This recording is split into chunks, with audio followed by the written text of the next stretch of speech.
అందరికీ నమస్తే అండి. సుప్రీంకోర్టుకి ఇప్పుడు ఒక కీలకమైన సుప్రీంకోర్టు మొన్న కీలకమైన తీర్పు ఇచ్చింది. ఒక సంచలనమైన తీర్పు. దేశ చరిత్రలో మన దేశంలో రాజ్యాంగం అమల్లోకి వచ్చిన తర్వాత ఈ 77 ఏళ్లలో బహుశా ఈ సంచలనమైన తీర్పు ఎప్పుడూ రాలేదు ఈ 75 ఏళ్లలో. సో ఇప్పుడు సుప్రీంకోర్టు ఇచ్చిన తీర్పుని కేంద్రం ఖచ్చితంగా అమలు చేయాలి. గవర్నర్ అండ్ రాష్ట్రపతి ఖచ్చితంగా దాన్ని ఫాలో అవ్వాలి. సో ఇది 3 వ్యవస్థల మధ్య ఒక చిన్నపాటి అగాధాన్ని సృష్టించేలా ఉంది. ఆ తీర్పు ఏంటో మీకు తెలిసే ఉంటుంది. సో ఇప్పుడు కేంద్రం నెక్స్ట్ ఏం చేయబోతోంది? గవర్నర్లు అండ్ రాష్ట్రపతి ఖచ్చితంగా సుప్రీంకోర్టు చెప్పింది చేయాల్సిందేనా? అలా చేయడం వలన ఇన్నాళ్ళు మన దేశంలో ఏమొస్తుంది? కేంద్రంలో అధికారంలో ఉన్న పార్టీ వాళ్ళ పార్టీలో ఉన్న రాజకీయ నాయకుల్ని, రాజకీయ నిరుద్యోగుల్ని కొన్ని రాష్ట్రాలకు, వాళ్ళంటే గిట్టని రాష్ట్రాల్లో గవర్నర్లుగా నియమించి వాళ్ళ చేత కంట్రోల్లోకి తీసుకుంటుంది ఆ రాష్ట్రాల్లో పరిపాలన. సో ఇప్పుడు దానికి సంబంధించి సుప్రీంకోర్టు ఇచ్చిన తీర్పు ఒక రకంగా గవర్నర్ అధికారాలను శాసించేది, రాష్ట్రపతి అధికారాలను శాసించేది. కేంద్ర ప్రభుత్వం ఇక మీదట అటువంటి రాజకీయ క్రీడలు ఆడడానికి కుదరదు.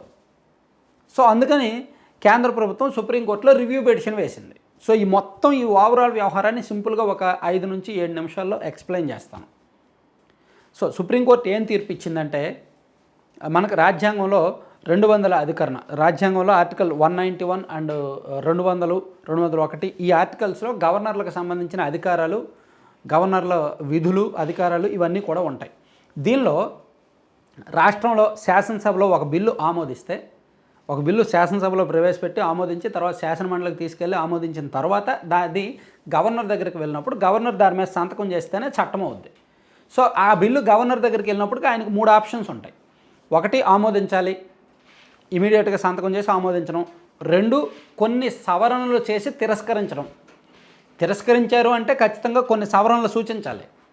ఇదిగో ఈ మార్పు చేయాలి, ఈ మార్పు చేయాలని సవరణలు చెప్పాలి. అలా చెప్పకుండా తిరస్కరించడానికి లేదు.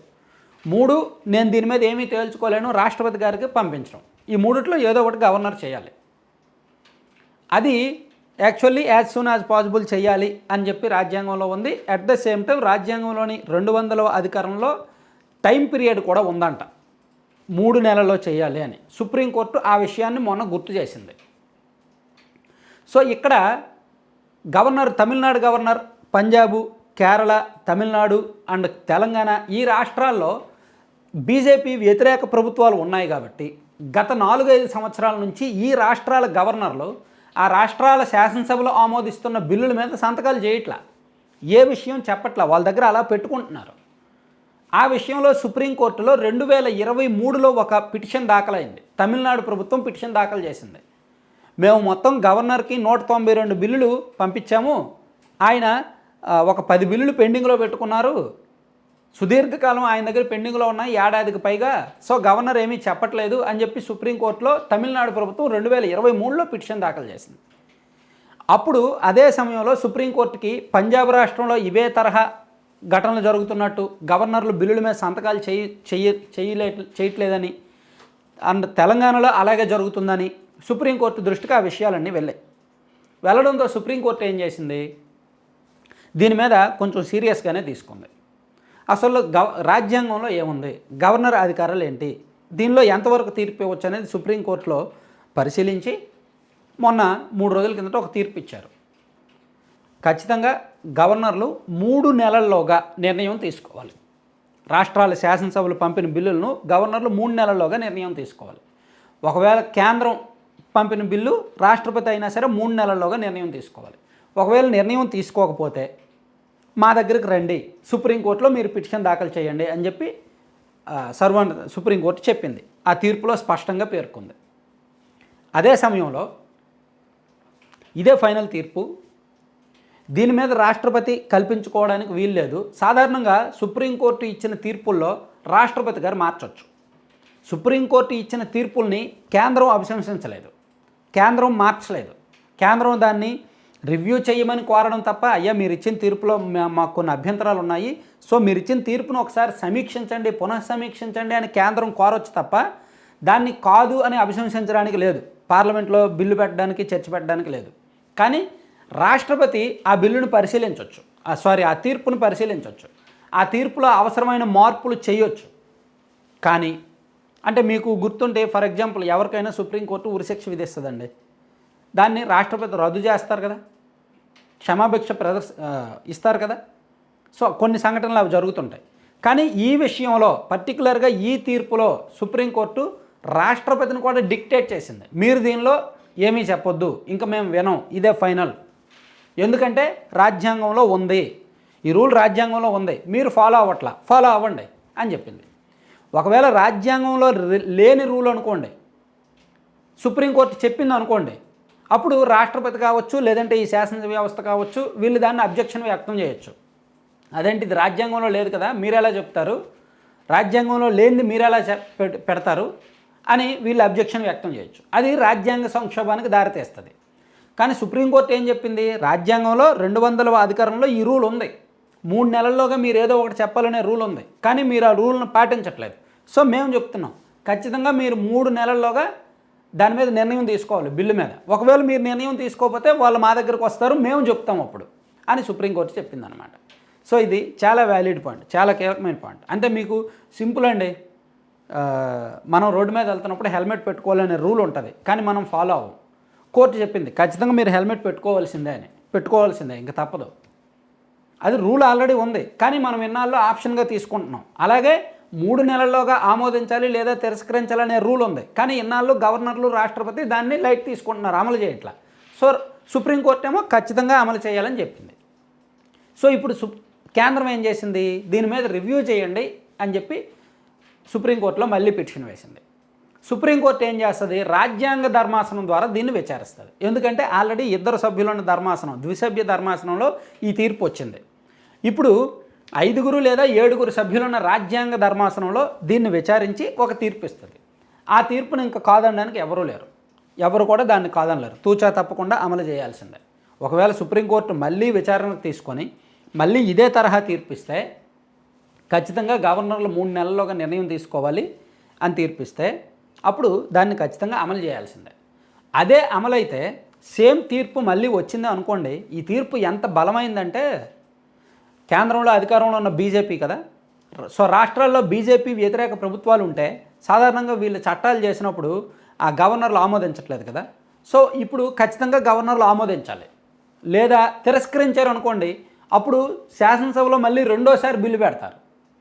సో రెండోసారి బిల్లు పెట్టి రెండోసారి గవర్నర్కి తిరస్కరించే అధికారం ఉండదు, రెండోసారి ఖచ్చితంగా చట్టం అయిపోతుంది.